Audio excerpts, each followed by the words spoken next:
रतनपुर नाम के एक गांव में एक गरीब किसान रघु रहता था। वो अपनी बेटी नंदिनी और पत्नी सरस्वती के साथ रहता था, जो अक्सर बहुत ज्यादा बीमार रहा करती थी। रघु के पास एक छोटा सा खेत था, जहां वो गाजर उगाया करता था। रोज सुबह रघु अपनी टोकरी में गाजर रखकर पूरे गांव में घूम घूम कर बेचता था। गाजर ले लो गाजर, ताजा ताजा गाजर। हे ऊपर वाले, आज एक भी गाजर नहीं बिकी। सरस्वती के लिए दवाइयाँ भी लेनी है। अगर उसे दवा नहीं मिली तो उसकी तबीयत और बिगड़ जाएगी। अरे रघु, क्या हुआ भाई? इतने उदास क्यों हो? आज भी कोई गाजर नहीं बिकी क्या? मैं तो कहता हूँ कि तू ये धंधा छोड़कर सेठ के पास काम पर लग जा। वो तुम्हें अच्छे खासे पैसे भी दे देगा। या फिर तुम अपने खेत में कोई और सब्जी उगा लो। अरे नहीं मुखिया जी, मेरा इससे गुजारा हो जाता है। सेठ के पास अगर कभी जरूरत हुई तो मैं जरूर काम करूंगा। रही कोई और सब्जी उगाने की बात, तो मेरा छोटा सा खेत है, उसमें एक बार में एक ही सब्जी लग सकती है और मुझे गाजर उगाना अच्छा लगता है, इसीलिए मैं गाजर उगा लेता हूँ। हाँ रघु, तुम बहुत अच्छे हो, पर क्या करें, तुम्हारी किस्मत खराब है। तुम्हारी बीवी बीमार ना होती तो आज तुम्हारा परिवार भी अच्छे से जीता। हाँ मुखिया जी, वो तो है, पर क्या करूँ, सरस्वती की तबीयत और बिगड़ती जा रही है और ना ही मेरी गाजर बिक रही है कि उसके लिए दवाइयाँ ला सकूं। तो सोच में पड़ गया हूँ कि क्या करूं। अगर दवाइयाँ लेकर नहीं गया तो उसकी तबीयत बहुत ही खराब हो जाएगी। ठीक है रघु, अभी तो ज्यादा वक्त नहीं हुआ, तुम जाओ, तुम्हारी गाजर बिक जाएंगी। रघु आवाज लगाता हुआ जा रहा था कि सामने एक औरत खड़ी थी। रघु भाई, आज इतना समय लगा दिया, मैं कब से आपका इंतजार कर रही हूँ। मेरा बेटा रो रहा है, मम्मी गाजर का हलवा बना कर दो। अब जल्दी से मुझे 100 रुपए की गाजर दे दो, ताकि मैं अपने बेटे को गाजर का हलवा बना कर दे सकूं। लो बहन, अभी दे देता हूँ। रघु ने उसे गाजर दे दी और आगे बढ़ गया। ऐसे ही रघु घर घर जाकर गाजर बेचता और अपने घर का गुजारा करता था। गाजर तो काफी बिक गई हैं और पैसे भी आ गए हैं। अब मैं जाकर सरस्वती के लिए दवा भी ले आऊं। कल भी उसने दवा नहीं खाई थी। रघु दवा लेकर घर चला गया। घर आकर उसने अपनी पत्नी सरस्वती की ओर देखा, जो उदास सी बैठी हुई थी। सरस्वती, देखो, मैं तुम्हारे लिए दवा लेकर आया हूँ। दवा खा लो, तुम जल्दी ठीक हो जाओगी। रघु, तुम जानते हो ना मैं ठीक नहीं हूँ। मेरा सिर बहुत दर्द कर रहा है। परेशान मत हो माँ, बस दवा खाओ और आराम करो, तुम जल्दी ठीक हो जाओगी। सरस्वती ने बेटी की बात मानी और दवा खा ली। कुछ देर तक तीनों चुपचाप बैठे रहे। फिर रघु मुस्कुराते हुए बोला, सरस्वती, कल से तुम्हें हर दिन ये दवा मिलेगी। बस तुम स्वस्थ रहो, बस यही मेरी खुशी है। रघु, तुम्हें मेरी कितनी चिंता है ये मैं जानती हूँ। ऐसे ही बातें करते करते तीनों सो गए। रोज सुबह रघु खेत पर जाता, टोकरी भरकर गाजर तोड़ता और फिर गांव में बेच देता। ऐसे ही उनका समय बीत रहा था और गांव में बारिश न होने की वजह से सारी फसलें सूख रही थी। रघु की कमाई का एकमात्र जरिया उसका खेत ही था, जो बारिश न होने की वजह से उसका गाजर खराब हो रहा था और रघु इस वजह से बहुत परेशान था। अगले दिन सुबह रघु जब गाजर तोड़ने खेत पहुंचा तो खेत देखते ही उसका दिल बैठ गया। ये क्या हुआ? सारी गाजर तो सूख गईं। मेरे पास रोटी कमाने का कोई और जरिया नहीं। अब मैं क्या करूं? रघु बहुत मायूस हो गया। उसकी आंखों में आंसू आ गए। वो उदास मन से घर वापस आया और अपनी पत्नी के पास बैठ गया। क्या हुआ रघु, आज तुम गाजर बेचने नहीं गए? सब ठीक तो है ना? तुम्हारा स्वास्थ्य तो खराब नहीं है? स्वास्थ्य तो ठीक है सरस्वती, लेकिन किस्मत खराब है। जब मैं खेत गया तो देखा कि पूरा गाजर सूख चुका है। मुझे तो इसी चिंता ने सताया हुआ है। रघु, तुम इतनी चिंता मत करो, पहले ही मैं बीमार हूँ। इतनी चिंता करोगे तो तुम्हारी भी तबीयत खराब हो जाएगी।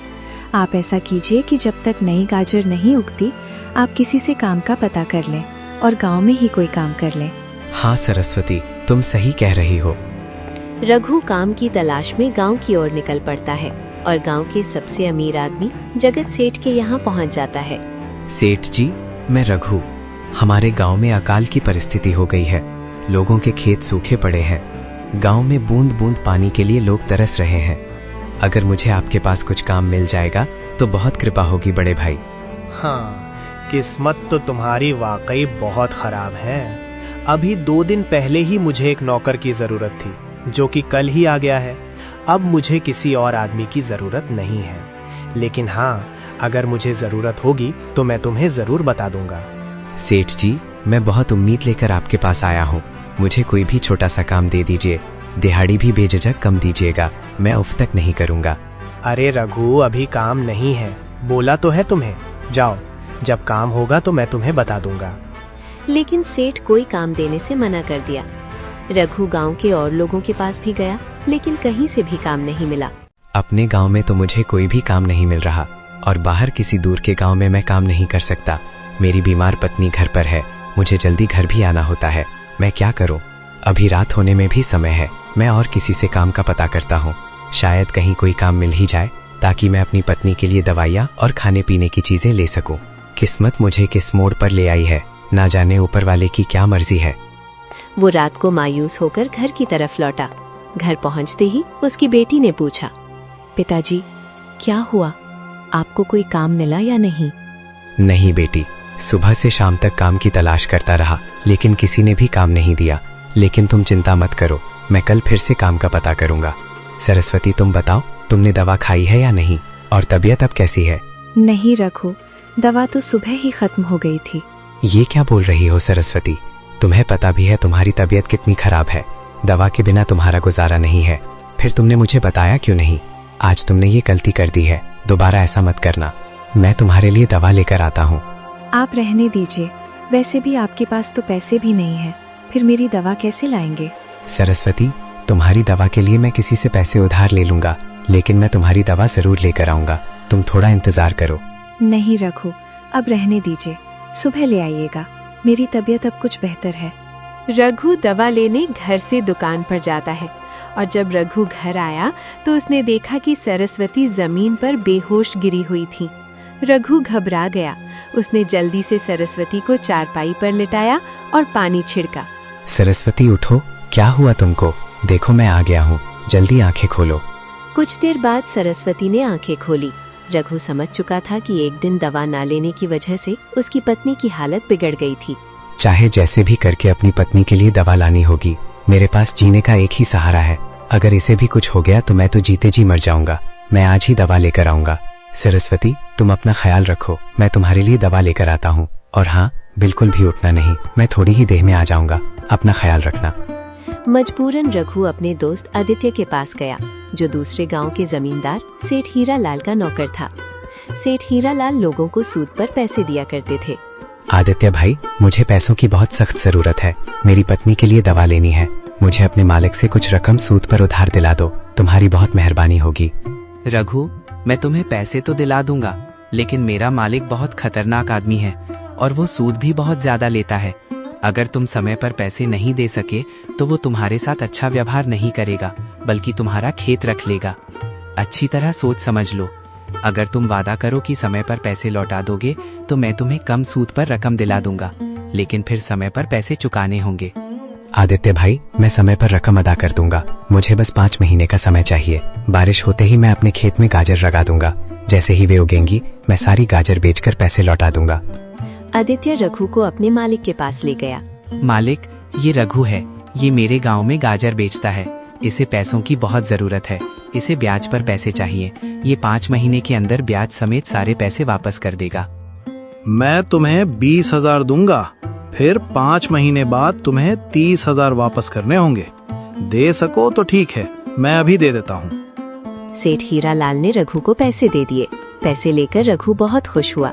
चलो, अब कुछ दिनों के लिए तो पैसों का इंतजाम हो ही गया है। पहले तो सरस्वती के लिए दवा लेता हूँ, उसके बाद काम का पता करता हूँ। रघु पैसे लेकर जा ही रहा होता है कि बारिश होनी शुरू हो जाती है और रघु मन ही मन खुश हो जाता है।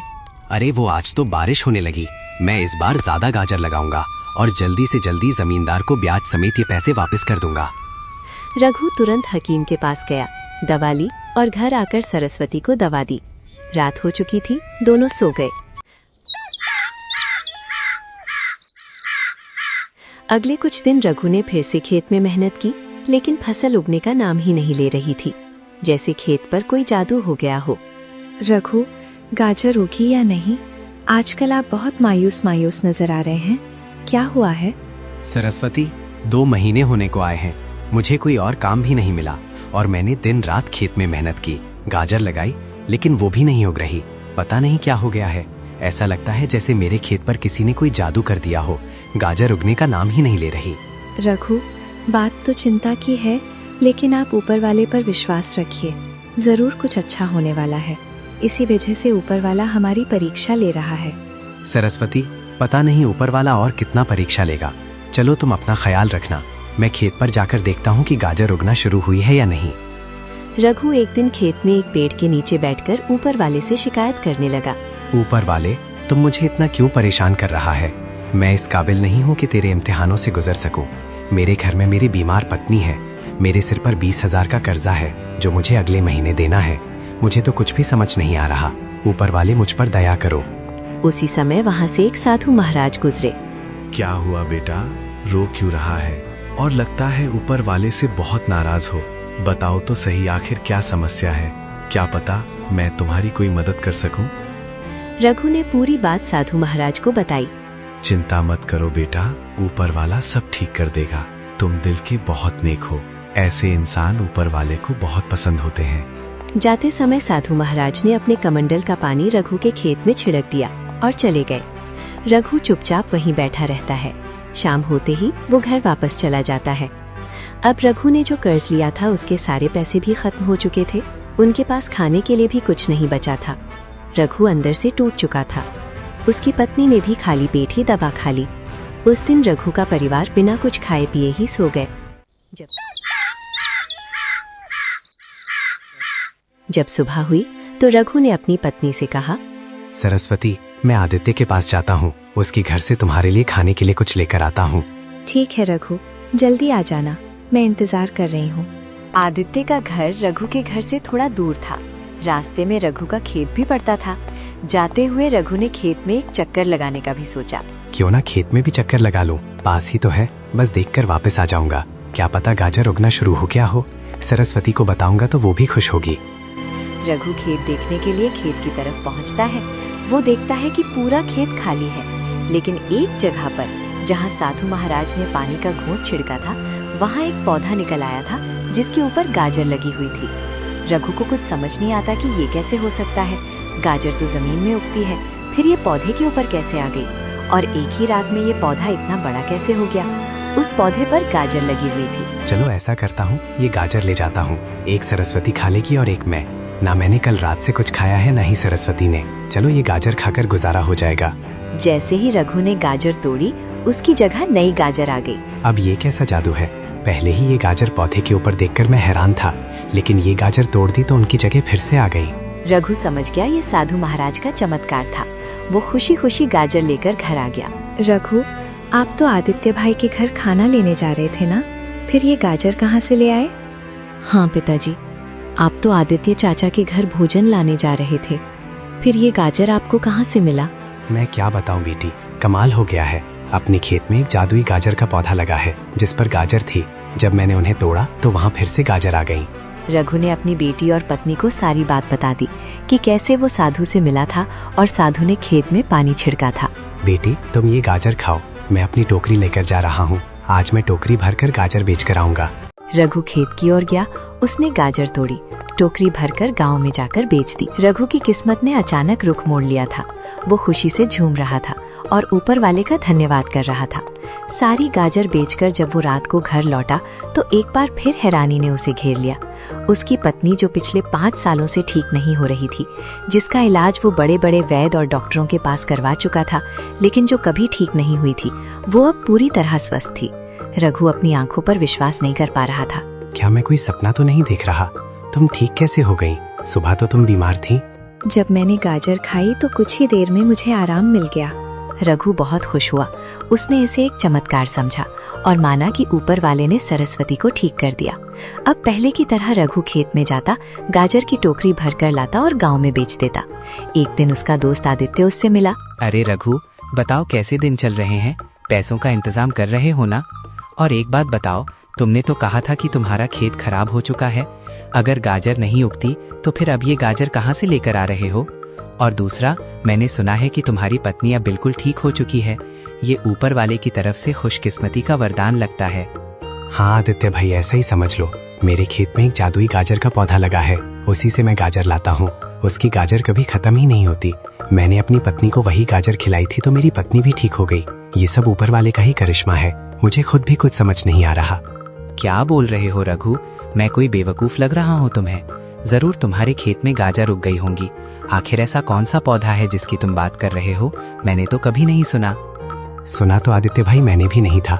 चलो आओ, मैं आपको दिखाता हूँ। मैंने अभी तक किसी को नहीं बताया, बस आपको ही दिखाता हूँ। चलो दिखाओ, मैं भी तो देखूं वो जादुई गाजर का पौधा। रघु आदित्य को साथ लेकर अपने खेत पर चला गया, लेकिन जब वो वहाँ पहुँचा तो उसने देखा कि खेत खाली था। अरे रघु, क्यों मेरा समय खराब कर रहे हो? मुझे तो पहले ही यकीन नहीं था। मैं तुम्हारी बातों में आ गया। चलो ठीक है, मुझे काम पर भी जाना है। ऐसा मजाक नहीं करना चाहिए। आदित्य चला गया। रघु कुछ देर वहाँ खड़ा रहा। रात को वापसी पर रघु फिर से पौधा देखने खेत पर आया, लेकिन पौधा गायब हो चुका था। रघु बहुत मायूस हुआ। उसे लगा कि ऊपर वाला उससे नाराज हो गया है। वो अपने घर चला गया, अपनी पत्नी को कुछ भी नहीं बताया और ऐसे ही सो गया। रात को रघु को सपने में वही साधु आए। बेटा, वो पौधा तुम्हारे लिए है, किसी और के लिए नहीं। और वो पौधा सिर्फ तुम्हें ही दिखाई देगा, किसी और को नहीं। ये बात रहस्य रखना, किसी को नहीं बतानी है। तुम रात को अपने खेत पर जाना और वहां से गाजर तोड़ कर लाना। तुम्हारे अलावा कोई उस पौधे को ना देख सकेगा, ना गाजर तोड़ सकेगा। दूसरी बात, वो गाजर जो तुम तोड़ते हो आम गाजर नहीं है, उनमें जादुई शक्ति है। कोई भी बीमार व्यक्ति अगर उन्हें खा ले तो तुरंत स्वस्थ हो जाता है। रघु की अचानक आंख खुल गई। वो सारी बात समझ चुका था। वो तुरंत टोकरी लेकर खेत में गया। वहाँ देखा कि पौधा लगा हुआ है। रघु ने टोकरी भरकर गाजर तोड़ी और घर ले आया। रघु, ये गाजर यहाँ कहाँ से आ गए? क्या तुम रात को इन्हें तोड़कर लाए थे? सरस्वती, अब से मैं रात को गाजर तोड़कर लाया करूंगा और दिन में उन्हें बेच आया करूंगा। ऐसे ही 5 महीने पूरे होने वाले थे। सिर्फ 8 दिन बाकी रह गए थे।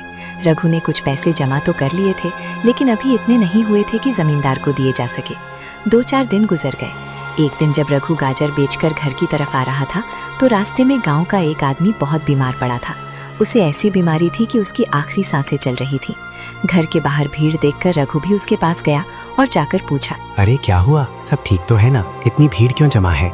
रामू चाचा की तबीयत बहुत खराब थी, जिसकी वजह से आज उनका अंतिम समय चल रहा है। ये सुनते ही रघु को तुरंत अपनी पत्नी सरस्वती की याद आ गई। उसके पास एक गाजर बची हुई थी। उसने तुरंत जाकर वो गाजर मुकेश को खिला दी। रघु, ये तुम क्या कर रहे हो? पहले ही भाई साहब की तबीयत बहुत खराब है और तुम उन्हें ये गाजर खिला रहे हो। अरे भाई, ये कोई आम गाजर नहीं है। आप बस 5 मिनट इंतजार करें, आपको खुद ही समझ आ जाएगा। रघु की गाजर खाते ही 5 मिनट बाद रामू चाचा बिल्कुल ठीक हो गए। वहाँ मौजूद सभी लोग हैरान रह गए। फिर रघु अपने घर वापस आ गया। अब रघु की गाजर की बातें जगह जगह होने लगी।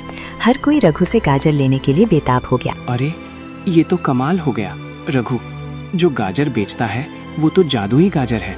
अगर कोई बीमार आदमी उसे खा ले तो तुरंत स्वस्थ हो जाता है। मेरा बेटी भी बीमार है। मैं भी आज रघु से गाजर लेकर आऊंगा और अपने बेटी को खिलाऊंगा। ऐसे ही दिन गुजरते गए और 5 महीने पूरे हो गए। जमींदार सेठ हीरालाल आदित्य को साथ लेकर रघु के घर आ गया। रघु, बाहर आओ। 3 महीने हो गए हैं, पैसे देने आए नहीं, तो कल मैं पूरा दिन तुम्हारा इंतजार करता रहा। मजबूरन मुझे खुद तुम्हारे पास आना पड़ा। चलो जल्दी बाहर आओ और पैसे दो। रघु बाहर आया। रघु के पास अभी 30,000 रुपए पूरे नहीं हुए थे। उसके पास अभी सिर्फ 25,000 रुपए थे।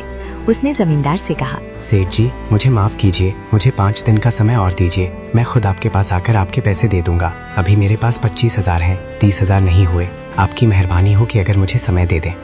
मेहरबानी तो पहले मैंने की थी तुम पर, पैसे देकर। अब तुम मेरे साथ ड्रामा कर रहे हो। तुम जैसे लोगों को तो मैं पैसे देता ही नहीं, लेकिन आदित्य की बात पर पैसे दे दिए थे। चलो 25,000 रुपए दे दो और तुम्हारे पास बाकी 5 दिन का समय है। बाकी पैसे मेरे घर पहुंचने चाहिए, वरना तुम भी मुझे नहीं जानते। रघु ने 25,000 रुपए तो जमींदार को दे दिए, लेकिन जमींदार ने रघु को बहुत बुरा भला कहा और धमकी भी दी कि 5 दिन में पैसे मिलने चाहिए। रघु बहुत मायूस हुआ। उसने अब 4 गुना ज्यादा गाजर बेचनी शुरू कर दी। अब रघु की गाजर की बातें दूर दूर तक होने लगी।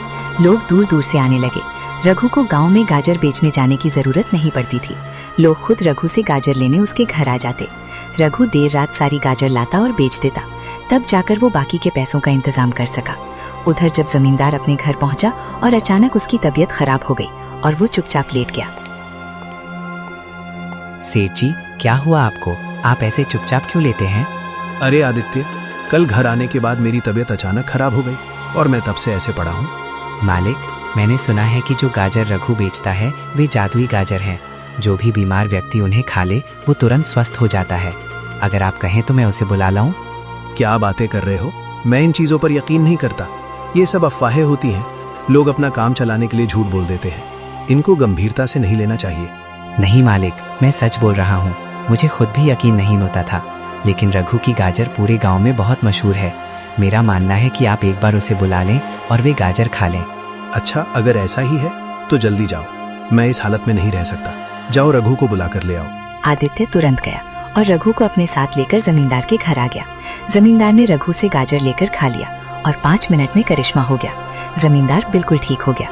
जमींदार ये देखकर बहुत खुश हुआ और रघु से बोला, रघु, तुम्हारा बहुत बहुत धन्यवाद। तुम्हारा ये एहसान मैं जिंदगी भर नहीं भूलूंगा। मुझे माफ कर देना। मैंने तुमसे जो बदतमीजी की उसके लिए मुझे बहुत शर्मिंदगी है। आज के बाद मैं कभी भी किसी के साथ ऐसा नहीं करूंगा। और हाँ, जो बाकी पैसे तुम्हें देने थे वो तुम मत देना। तुमने मेरी जान बचा ली। मेरे लिए यही सबसे बड़ी खुशी है। रघु फिर खुशी खुशी घर वापस आ गया और वो रात में उसी तरह जाता, गाजर तोड़ता और दिन में उन्हें बेच देता। रघु अपने गांव का सबसे अमीर आदमी बन गया, लेकिन गर्व और अहंकार उसमें नहीं आया और खुशी खुशी गरीबों की मदद करने लगा।